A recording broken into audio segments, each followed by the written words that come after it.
Bapak-bapak yang terhormat, kita sekarang ini berada di area gedung Museum Benda-Benda Pusaka.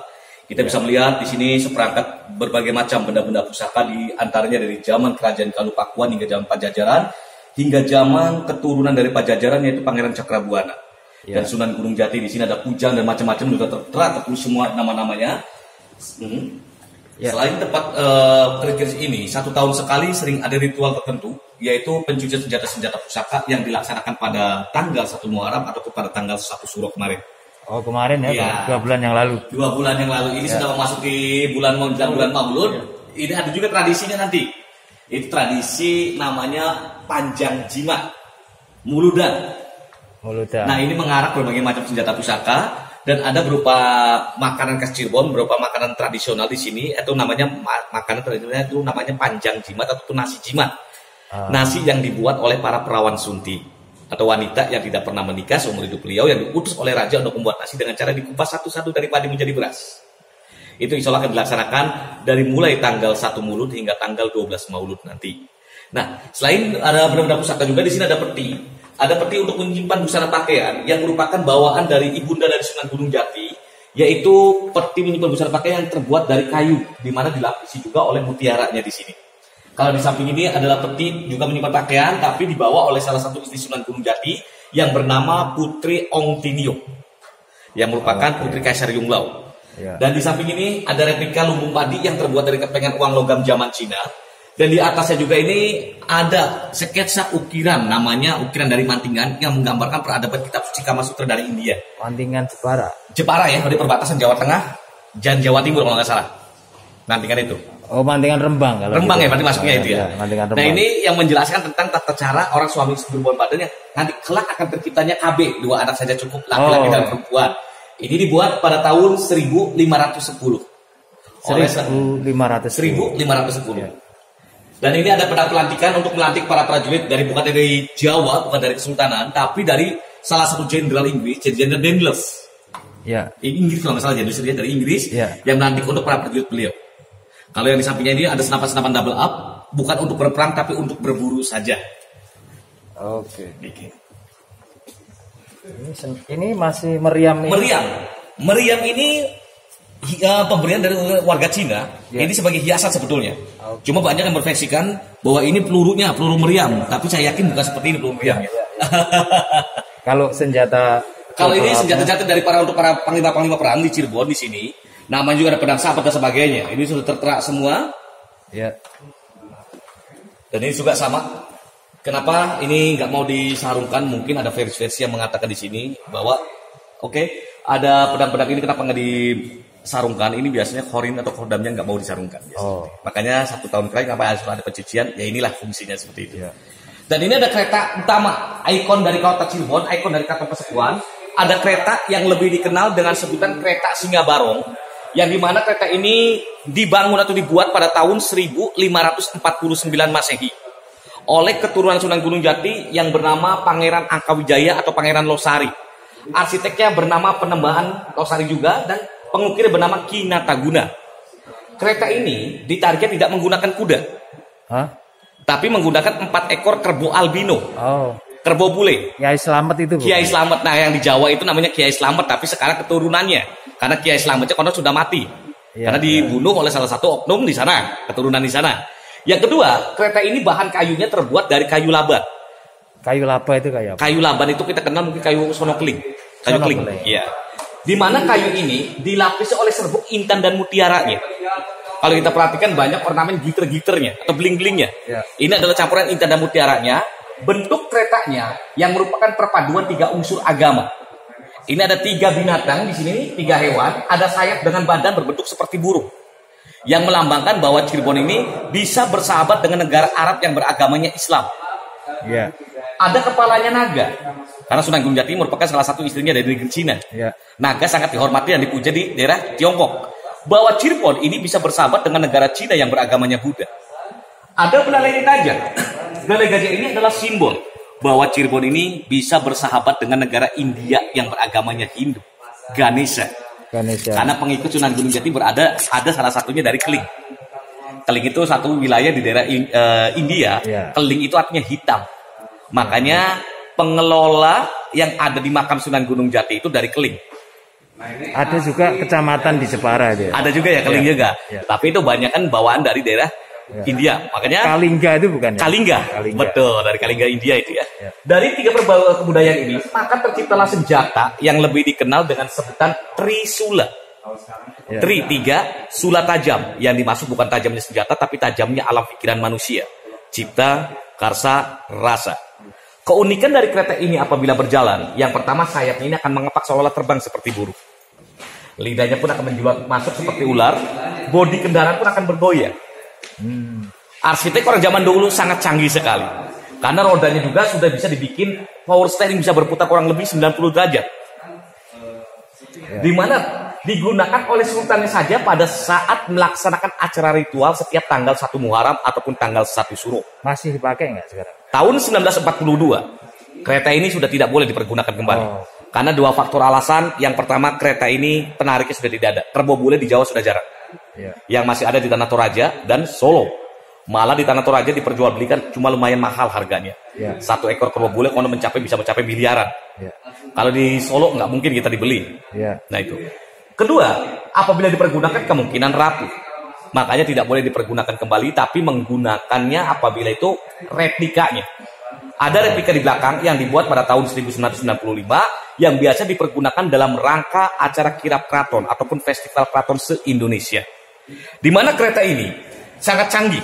Rodanya yang tadi saya jelaskan bisa berputar kurang lebih 90 derajat, sengaja dibikin miring keluar. Kalau kita perhatikan sedikit miring roda ini keluar.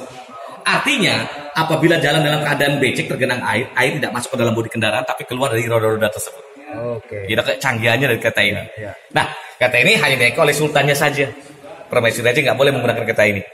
Alasannya kenapa? Karena Permaisuri Raja seorang wanita dan wanita tidak boleh berkecimpung dalam dunia politik seorang raja. Tapi wanita juga harus dihormati oleh seorang raja, makanya dibuatnya tandu yang ada di belakang namanya tandu cempana. Sebagai tunggangan untuk Permaisuri Raja yang ditandu kurang lebih oleh 8 sampai 9 orang nanti. Kita dari sini melanjut ke sebelah kiri, sebelah sini. Sekaten dan gamelan dari Banten, karena Banten ini merupakan salah satu istri Sunan Gunung Jati, penerus dari Sunan Gunung Jati. Salah satu istri Sunan Gunung Jati berasal dari Banten, yaitu Nyi Mas Ayu Kawung Anten, yang menikah dengan Sunan Gunung Jati, menurunkan seorang raja yang lebih dikenal dengan sebutan Sultan Maulana Hasanuddin. Makanya di Banten ini, gelar untuk keturunan dari Banten dengan gelarnya Tubagus. Dengan gelar Tubagus, perempuannya dengan gelarnya Ratu. Beda dengan di Cirebon. Di Cirebon untuk kaum laki-lakinya gelarnya Pangeran, Elang, Raden, dan untuk kaum perempuan sama juga Ratu di sini. Cuma sayang sudah tidak dipergunakan kembali, tidak difungsikan kembali karena para penabuhnya sudah tidak ada lagi yang menabuhkannya. Karena menabuhnya bukan untuk orang-orang biasa saja, tapi ada orang-orang tertentu yang menabuhkannya di sini. 1426 ya. 1426. Masih original. Ini masih original. Makanya mohon maaf dikacain kalau menjelang mulut biasanya banyak orang-orang yang datang berbondong-bondong dari seluruh masyarakat kawasan. Bukan mukul-mukul, itu banyak yang mengusap-ngusap seperti ini. Nanti usapan dari tangan tersebut akan mengeluarkan debu itu kotor itu di muka, usapan ke muka. Itu mencari berkahnya katanya. Tapi dalam ajaran Islam kan syirik sebetulnya. Tapi sudah dinasihati oleh para abdi dalam di sini, para sultan di sini. Tapi keyakinan masyarakat berbeda lagi. Enggak di kaca aja. Nah itu. Nah kalau ini adalah gamelan Megamendung. Gamelan Megamendung ini difungsikan untuk sarana apabila di Cirebon mengalami kemarau panjang. Kayak sholat istisqa gitu ya. Intinya sholat istisqa untuk meminta hujan. Konon apabila dibunyikan dengan orang-orang tertentu sambil ada ritual doa-doa tertentu, ini akan mendatangkan hujan. Makanya sekarang sudah tidak dipergunakan kembali karena orangnya tadi dijelaskan sudah ada regenerasi, tidak ada regenerasi lagi di sini. Ntar saya lihat yang sekaten dulu ya. Boleh sekaten. Gamelan sekaten ini dibawa dari Demak. Ini seserahan dari mas kawin dari Demak, dari Sononggono, di mana gamelan ini dibunyikan 1 tahun 2 kali, yaitu ketika menjelang sholat Idul Fitri ataupun Idul Adha saja. Tapi setelah, bukan menjelang ya, tapi setelah menjelang sholat Idul Fitri. Setelah menjelang Idul Fitri selesai, baru dibunyikan di komplek yang ada di depan keraton, ada komplek namanya Siti Inggil. Keraton Cirebon. Keraton Cirebon, yang di depan, bagian depan. Itu ada seperti gapura ataupun candi-candi, nah disitulah kita dibunyikannya. Fungsi dari gamelan yang dibunyikan pada tanggal 1 Syawal, ini difungsikan untuk menyambut Sultan sehabis melaksanakan sholat Idul Fitri ataupun Idul Adha. Itu. Nah ini seperti gamelan seperti ini, cuma sebagian ada yang disimpan di bagian dalam. Nah seperti ini. Kodok ngorek.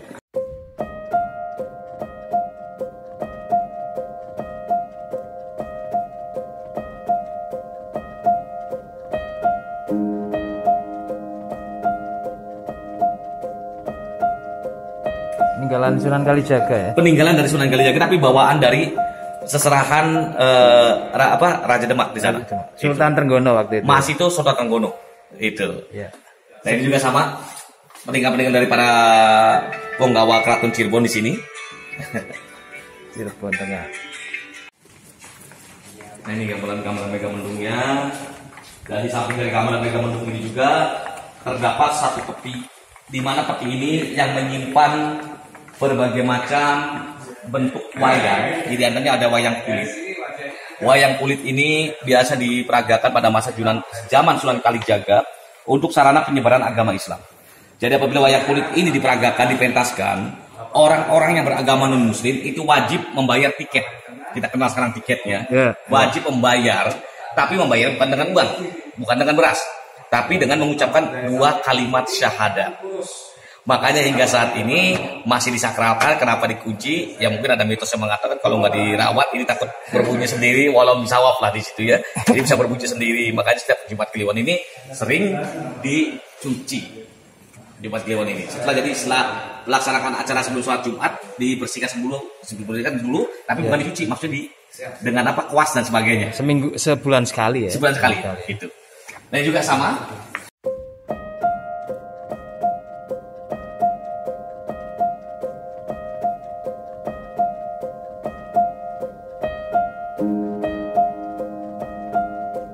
Ini gamelan Laras Lendro.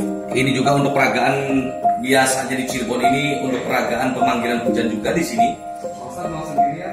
Nah kalau di samping ini ada berupa jempana, kereta jempana yang tadi saya jelaskan yang digunakan untuk tempat duduknya para permaisuri raja. Di cara duduknya ini ditanduk kurang lebih oleh 8 orang. Kalau di samping ini dipergunakan untuk sarana acara arak-arakan, yaitu kita kenal namanya khitan atau sunatan. Nama tandu ini dengan sebutan tandu Garuda Mina. Garuda itu artinya burung, Mina itu artinya ikan. Yang filosofinya di sini, Garuda ini melambangkan seorang pemimpin. Mina itu melambangkan seorang rakyat, yang artinya di sini bahwa seorang raja, pemimpin kita ini harus dapat mengayomi rakyat yang ada di bawah. Yang kita kenal di Sunda dengan sebutan sisingaan. Ya. Di Jawa mungkin dikenal reog lah. Ya. Kalau di Cirebon ya ini namanya tandu Garuda Mina ataupun buruk ya kali itu. Ya. Ini juga sama untuk permaisuri putra raja. Tandu Jempana. Tandu Jempana juga. Inilah replika kereta yang dibuat pada tahun 1995, yang dimana dikasih oleh Sultan Sepuh yang 14 yang bernama Sultan Arif yang almarhum sudah meninggal. Ya. Kereta ini biasa dipergunakan, dan dimana dipergunakannya itu tidak menggunakan tenaga kerbau, tapi sekarang ini menggunakan tenaga biasa, tenaga manusia. Kurang lebih mencapai 25-30 orang yang menarik. Tapi walaupun replika, kereta ini tetap harus menaiknya adalah sultannya saja, tidak boleh permaisuri raja. Itu. Dan di sini adalah tanduk dari tengkorak dari Aswayang Indramayu, hasil buruan sultan-sultan terdahulu. Makanya di sini ada bekas tombakannya. Jadi di Cirebon ini di daerah Indramayu itu ada alas loyangnya yang bisa ada loyangnya ini, alas loyang itu mah sudah jadi pembuktian sekarang ini. Dulu merupakan tempat penangkaran banteng-banteng, tempat untuk berburunya para raja-raja. Kalau di samping ini adalah fosil tengkorak buaya albino, buaya putih albino. Dari Kali Krian. Dari belakang keraton ada kali, namanya Kali Krian. Iya. Besar ini. Ini diperkirakan panjangnya di atas 5 meter. Itu kepalanya aja soalnya. Belum dagingnya. Belum daging, belum badan dan sebagainya, belum sampai ekor ya itu. Dan ini adalah keris-keris peninggalan dari masyarakat yang tidak mampu merawatnya. Keris-keris ini 1 tahun sekali sering dicuci. Ini ada mitos yang mengatakan kalau masyarakat yang memiliki senjata pusaka tidak mampu merawatnya, alangkah lebih baiknya diberikan kepada Museum Indonesia. Karena kenapa? Karena orang-orang yang memiliki benda pusaka yang konon tidak bisa mampu merawatnya bisa mengganggu keturunannya, anak bisa sakit dan sebagainya. Karena orang tua zaman dulu kalau membuat senjata pusaka ini biasa mengundang khorin ataupun kodam. Nah disitulah yang kodam tersebut yang dikhawatirkan mengganggu anak keturunannya. Itu. Ditipin sini aja. Betul, ditipin sini. Ini dari masyarakat yang tidak mampu merawatnya. Kecuali ini adalah pedang-pedang hasil rampasan dari bangsa Portugis ketika bangsa Portugis itu menduduki Sunda Kelapa. Tapi walaupun senjata ini sudah rapuh, sudah berkarat, tapi kandungan racunnya masih banyak sekali di sini. Makanya kalau kami mencuci, membersihkan senjata-senjata ini, kalau tersobek sedikit juga ini lumayan lama sembuhnya. Sudah beracun, ini berkarat juga, racun tambah racun lagi. Gitu. Jadi Ini Fathaillah ya. Fathaillah. Jadi Fathaillah ini kita luruskan di sini bukanlah Sunan Gunung Jati. Ya. Fathaillah ini adalah panglima perang yang pertama kali dari Samudra Pasai, kita kenal namanya Aceh sekarang ini, berpindah ke Demak ikut rombongan dari Raden Fatah. Sultan Trenggono apa Raden Fatah? Raden Fatah. Kali itu masih Raden Fatah. Ya. Raden Fatah itu memperkenalkan Sunan Gunung Jati, ikut dalam jejak rombongan Sunan Gunung Jati itu penyebaran agama Islam ke Cirebon. Ya. Disinilah diangkat menjadi menantu Sunan Gunung Jati. Nah, pada tanggal 22 Juni tahun 1527, Sunan Gunung Jati memberikan maklumat mandat kepada Fathaillah untuk membantu merebut Sunda Kelapa pada masa itu oleh dari tangan Portugis penjajah. Ya. Setelah direbut pada tanggal 22 Juni, Sunda Kelapa ini berganti nama menjadi Jayakarta. Fathaillah ini mendapat gelar dengan julukan Pangeran Jayakarta. Ya. Tapi mohon maaf, makamnya tidak di Jakarta. Makamnya di Cirebon di komplek namanya Astana Gunung Jati. Yang sebelah makam Sunan Gunung Betul. Jati ya. Jadi ini makam Sunan Gunung Jati, ini ibundanya di samping sini posisinya. Itu. Nah, ini juga alat berperang yang 1 tahun sekali sering dicuci setiap tanggal 1 Muharram ataupun tanggal 1 Syuro. Kalau di samping ini adalah alat debus dari Banten, yang dimana alat debus ini dipergunakan untuk peragakan kekebalan tubuh manusia. Jadi apabila manusia itu akan kenaikan jabatan, pangkat dan jabatan, itu akan dicoba dulu, tubuhnya itu akan ditusukkan. Walau bisa dia tembus atau tidaknya, katanya nggak tembus di sini. Satu tradisi.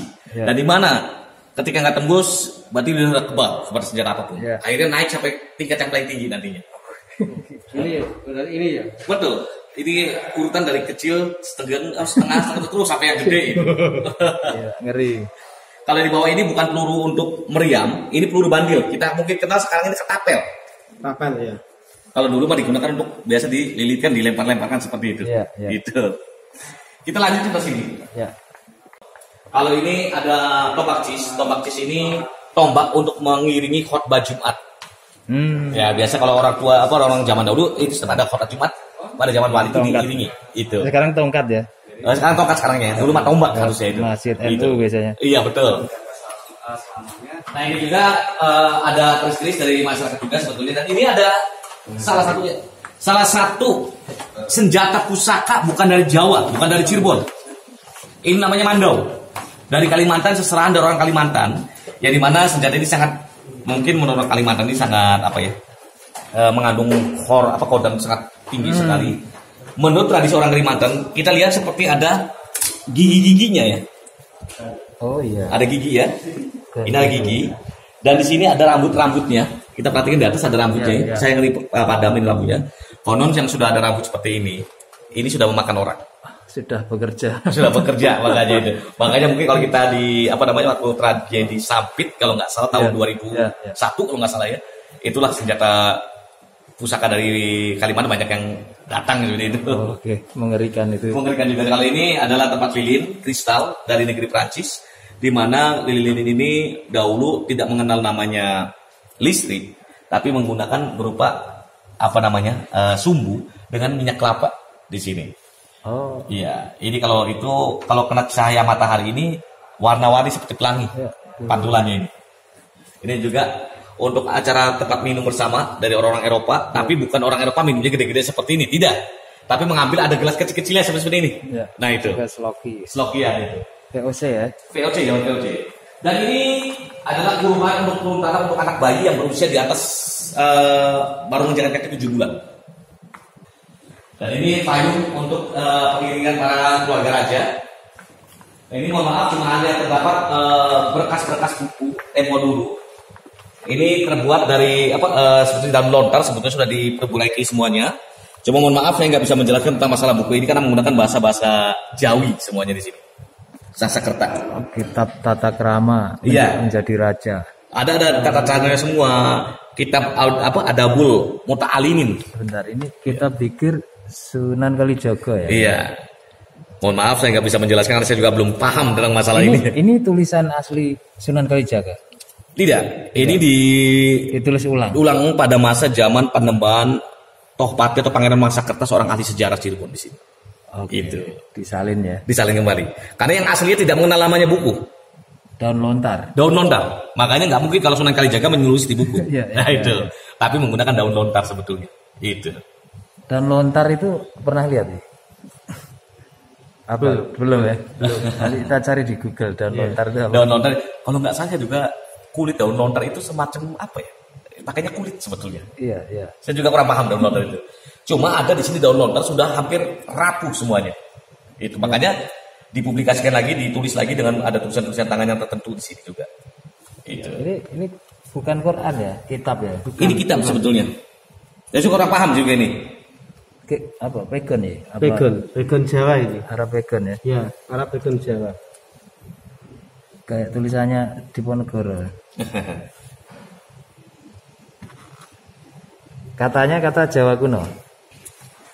Ini juga sama kitab-kitabnya juga. Dan ini tempat tinta untuk menyalin biasanya pada masa-masa ini. Kalau tinta ini berasal dari negeri Cina sebetulnya. Oh, iya. Iya, iya. Silsilah Cirebon, Iya. Babat Cirebon. Ini juga sama, cuma tinggal seperti ini buku-bukunya. Ini Jawa sekarang apa Jawa Palapa itu? Tulisan Palak. Bukan huruf Jawa sekarang ini. Kayaknya ini bukan. Ini Jawa lebih susah lagi. Iya. Makanya pemangku jarang bisa menerangkan tulisan-tulisan ini karena kami juga tidak diajarkan dalam masalah itu Arkeolog juga harusnya. Nah ini bekas-bekas yang sudah lampau sekali. Iya. Wow. Berapa usianya? Kitab Torekot juga ada. Ini sekitar diperbarui sekitar tahun 1700 sama Kundu. 1700 ya? 1700 kan sudah ada orang-orang Eropa yang datang ke Indonesia karena Eropa datang pada tahun 1500-an. Ini mungkin daun lontar ya ini mungkin, bukan? Bukan, ini kelihatannya bukan seperti ini. Itu bentuknya kecil-kecil seperti ini. Daun lontarnya seperti ini. Kecil-kecil kalau kita lihat seperti bentuk gimana ya? Saya pernah lihat yang di dalam. Ya. Pernah lihat film apa namanya? Kerajaan. Apa? Film-film kolosal. Oh, kolosal ya, Brahma Kumbara. Gitu. Andai kata kita membuka daun lontar kan seperti gini, Bra. Iya. Bentuk daun lontar seperti itu. Yang tapi nggak panjang ya, tapi sedikit segini posisinya nih. Cuma ditulis dengan itu. Nah itu di Cina biasanya sering. Nah seperti kayak gitu. Ya. Cuma ada simbol-simbolnya di situ nantinya. Ya. Gitu. Kita lanjut ke sini. Sun Tzu. Ini kitab tauhid ya. Ini kitab tauhid. Ya. Ya. Ada basir, kalam itu. Oh iya. Sifat Allah. Pada hari biasa dilarang dibuka. Ya. Ini hanya dibuka pada saat weekend atau hari Minggu saja. Di sini tersimpan berupa tempat piring yang digunakan untuk acara panjang jimat, yaitu piring di mana di zaman Sayyidina Ali bin Abi Thalib yang dibawa langsung itu. Kedua juga banyak busana Putri Ongkin, salah satu istri Sunan Gunung Jati yang usia busana tersebut sudah mencapai ratusan tahun, jadi tidak bisa dipegang kembali, tapi bisa dilihat di sini. Ya. Cuma sayang kita nggak bisa masuk bebas ke dalam pusat ini. Gitu. Kita lanjut ke sini. Sambil saya tanya boleh ya? Boleh ya. Dalam cerita legenda di Pati tempat saya itu kan pernah ada cerita Syekh Jangkung Saridin itu.